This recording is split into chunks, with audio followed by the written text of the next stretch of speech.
This is Duke University.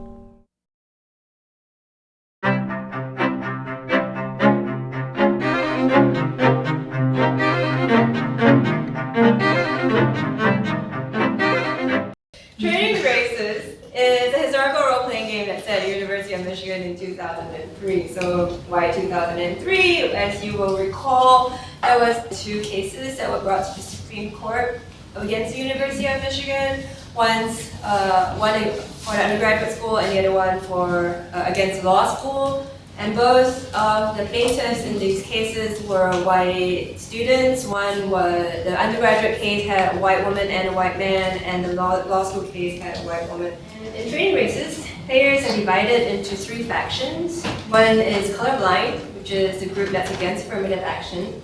Color conscious, the group that is for affirmative action, and the group of indeterminates who haven't made up their mind.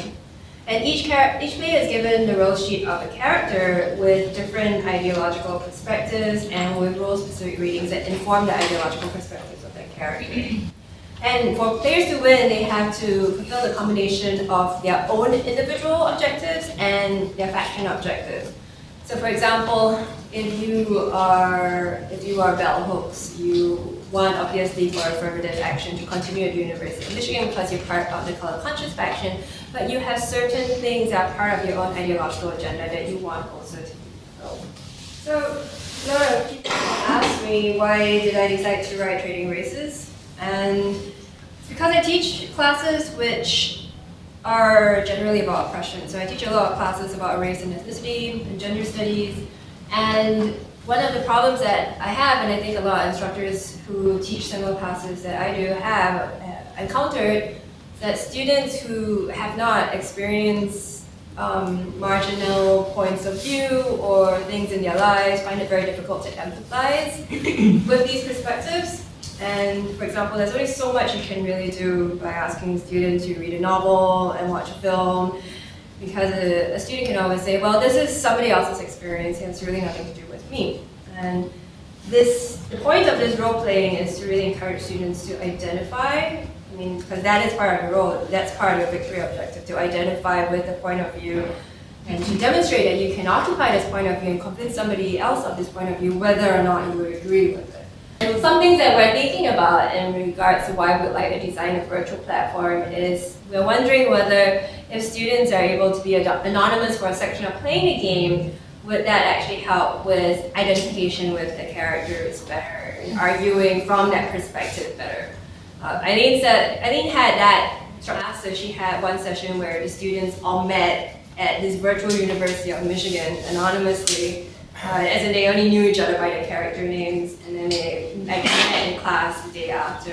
When they met in class a few days after, students, you said one of the section students were like, oh, it was you were that character.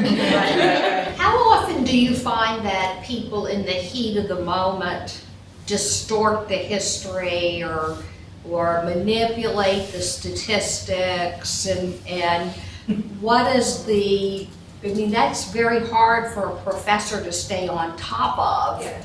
And it's such human nature to do that. So that was kind of interesting because it suddenly raised certain kinds of concerns for me in terms of accuracy and how do you correct, even because even if you say something in class doesn't mean people remember it, right? So even if afterwards you say this didn't happen, that doesn't mean that people aren't going to walk away thinking this didn't happen, because the game itself is so much more intense. Their generation is not used to Second Life. So that for them it was not intuitive to play in Sims or Second Life, and they said chats or Google Hangout type things are very intuitive, and so a lot of them said, why are we not playing in like little chat groups? Because a lot of people said, why can't we just have avatar, icons with faces, right, and then that would also create the sense that we were talking to that role. Right. But they were saying to the extent that none of us really, we did a kind of brief show of hands, but that none of them play Sims or Second Life, right, so none of them felt comfortable in this virtual space. So that was another learning.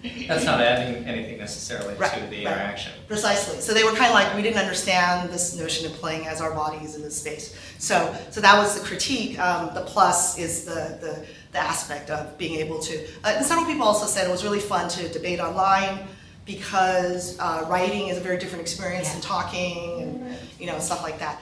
A lot of them, and I thought one student said it really nicely. She's actually one of the student leaders on campus. She said, given my very progressive stance, I've always thought pro-affirmative action. Of course, race is the most important element defining us.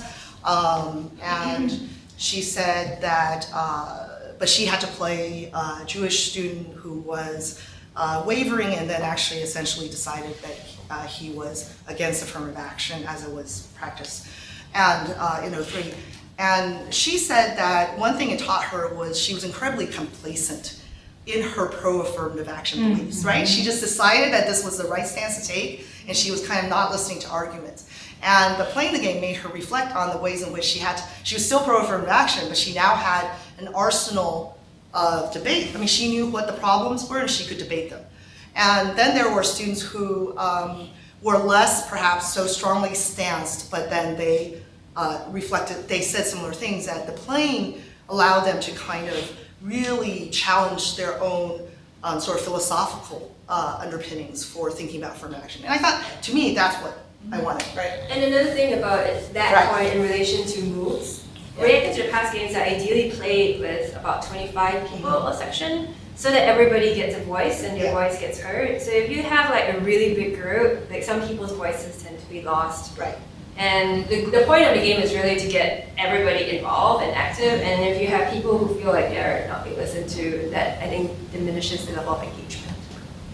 And I'll just read you a quote from, actually, this kid is one of my better students. He's really smart. And he was assigned Christine Vogel, which is the part I played, which is a by any means necessary pro-affirmative action student activist. And I'll just read you exactly. He said, when I first heard of the Treating Races game, I dreaded it. It sounded like so much work, and the fact that it was worth such a huge portion of our grade. 15%, not that bad. And it scared me. I imagine it would be horrible. You would have to give such a perfect speech and go up against people who prepare 10 times more than you, only to be outcompeted on every level. It turns out the game wasn't exactly like that. The game was fun, challenging, and most of all, very educational. And he talks about he's very anti-affirmative action. He talks about this. And then he says, when I was assigned to play Christina Vogel, a 20-year-old white woman in support of Asian affirmative action, my first reaction was, there's no way I can do this. I have to argue for something that I'm totally against. I don't even know where to begin forming arguments for the side, let alone come up with a compelling speech to sway others. How was I supposed to persuade others when I myself was not convinced? And then, though, I'm glad I got to play Christina. To be put in her shoes and to argue for something I was totally against turned out to be a blessing. From this game, I learned quite a lot, was forced to think beyond the color issues of affirmative action. I see affirmative action now as more than just underrepresented minorities given preferential treatment, but rather about social discrimination, white privilege, and socioeconomic status.